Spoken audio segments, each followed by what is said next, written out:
Hello everyone, welcome to another episode showcase on Dark Souls 3. Episode 100! Yeah! Yeah! So many more weapons to go. And DLC on the way. So yes, 100 episodes of this. Longest series I've done so far. Despite this being the shortest of all the three I've done so far. No matter. Anyway, for today's weapon, it's a bit of a throwback to the original weapon I started with. The short sword. I started with a long sword, so why would I want to take a short sword? It's a bit of a good question. Well, there's actually a couple of good reasons why. First, let's look at the description, which reads, Small straight sword, excelling in thrusting attacks. The short sword is a light and easily wielded straight sword, due to its minimal tribute requirements, which is good. Now, the skill for the short sword is the stance, which is sure to cross nearly every sword. While in stance, you use normal attacks to break a foe's guard from below, and a strong attack to slash upwards with forward lunge. Wisdom, that's fortunately a bit boring, but it is useful. But it is a bit of a missed opportunity in my opinion, because it's not really a full longsword. Now, visually, the short sword is the longsword, just smaller. But what is a short sword? It's a bit more complicated than you think. The short sword is a terminology to describe a weapon for anywhere between 1 to 2 feet, 30 centimeters, or 60 centimeters. Now, these are usually described as daggers, but usually beyond a dagger point, it has to be some other terminology. Generally, a short sword is the length of a person's arm, and they existed because in earlier times, when long swords and lower grade of steel was around, they made these.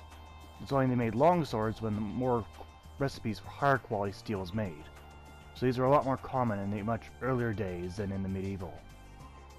Because in medieval, the short sword was pretty much dwarfed by the long sword. And short swords didn't really have a huge place in warfare after that. For obvious reasons. Going on to the stats of short sword, physically, well, it's average damage. Surprisingly. It's not low damage, is like 1 point below, so I don't really call that a huge problem. And the bonus damage is surprisingly quite high for this kind of type of weapon. Moving on from that, we also got critical damage, surprisingly. We got 110. This is good for critical, critical attacks and backstabs. Going on to a trio bonus, we can see 1d for strength and 1 for C for dexterity. Which is good. Good. The achievement requirement, you see need 8 strength and 10 dexterity. Very low requirements. You'll probably have both of these easily in no time, if you already don't have it. Next we have the stance, which takes 17 to do the basic attack and 20 to use the powerful forward lunge. It's again shared across nearly every sword in the game. The weight of the weapon is 2.0, which is fairly light. I expect it to be a bit lighter, but it's not a huge issue. It's still a sword. So overall, it's sort of hold its own. It's just a little funny that it's got a little extra critical attack. But hey, whatever. Animations for a short sword? Well, it may be a short sword, but it uses all the long sword animations. Except it's a bit faster than most swords. However, you can see here, it's a bit different. It uses the constant jab attacks for power. Turn of basic attacks, well, very basic lunges. However, power attack is just straight stabbing, not the other move. It cuts out the, sideways lunges. The roll attack, the basic attack is a stab. The rolling power attack is another stab. So it's a bit different in animations. The left-hand attacks add nothing new, since some people do wonder that. Alright, so we got the stance here. Nothing new here, across every sword. The sprint attack is a rapid slash.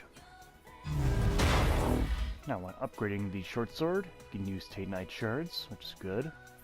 You get a modern upgrade with this weapon. Around 9 for physical and 10 for the bonus. And it can jump from to 10 for the base physical as well. You don't see a whole lot of change in the trio bonus, at least not yet, if at all. Last upgrade, and we see the first Titanite chunk, the trio bonus for strength will go up to C finally. but you got plenty of damage otherwise for this. Not a huge upgrade, but a modern one. Now, I can even wield my small sword, and I think the enemy's giant sword is overcompensating for something. But I gotta play a bit more safe with this weapon, because again, I'm lacking reach. Not a whole lot, but quite a bit. Now, backstab, they're pretty good. 403. Despite the weapon doing less damage than other weapons. Just slightly, though. But otherwise, I think it functions a lot like the plain longsword. So I don't think there's a huge dramatic difference. It's just a bit of an animation difference and a bit of a reach difference. But in terms of it's better or not, it's really hard to tell. Now you can use the special stance here to break the guard. Because I already know using my normal attacks will not get through that shield. Oh no, it won't. Now, get placed in the Gorgal here. You can see that it doesn't really have a whole lot of damage, but we can use DPS to our advantage. Yeah, not getting through that shield at all. Not happening. Now this small thing. But still, using DPS to my advantage, I can easily take out the opponent quickly. Now against the Black Knight, this is probably where it alters the most. The Black Knight has a high amount of defense, and they're quick. So any rapid DPS this short sword can muster up is quickly nullified. So I gotta rely more on backstabs. Or parrying if I chose, but I'm not very good at parrying, so I'm not gonna do that. But otherwise, it's a fairly functional weapon. Now, unless you want rapid stab attacks, there's not really a huge difference between this and a longsword. Really not much of a difference at all, other than a bit of damage.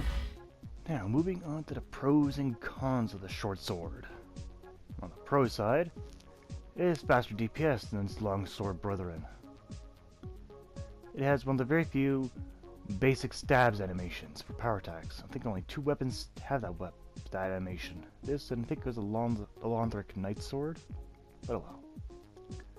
It's very nimble. Very nimble. Going on to cons, however, it is mediocre damage compared to the others. I wouldn't say it's horrible, but it is weaker than the other swords. And it still has a boring, well, special attack. Useful, but boring. I think that's the pros and cons. Going to the score for the short sword. Damage gets a 7 out of 10. It did pretty average, considering all the backstabs and such. Reach, 4 to 10. It's smaller than a longsword, just slightly. So, 4 to 10. Animation gets 7 out of 10, since it's one of the very few swords that actually have that animation. The stabbings and such. Bonus gets also a 7 out of 10. It was pretty good. Pretty good bonus indeed. A lot of dexterity bonus there. Misc, though, I'll give it a 3 out of 10. Because I think the developers got a bit lazy and it's a bit of a missed opportunity with this weapon. Because with the old short sword, it could look like many other things, but just took the longsword and just scaled it down. That's a bit of a disappointment. Since it is the only short sword in the game. Actually, no, it's not the only. It's the only properly termed short sword. There are many short swords in this game. But some of them just are classified as dagger for some reason. But no well.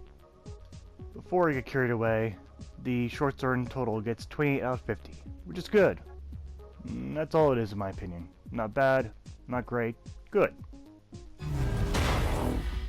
So there you all have it. The little short sword. But then again, maybe the short sword is the bravest one of them all. A long list of giant weapons. You'd grab a short sword, means you have more balls than brains, probably. But still, some people might enjoy using this weapon. It's not bad. Certainly likable. Oh well. That has been Showcase for today. I thank you all for watching, and I see you guys next time. Take care out there.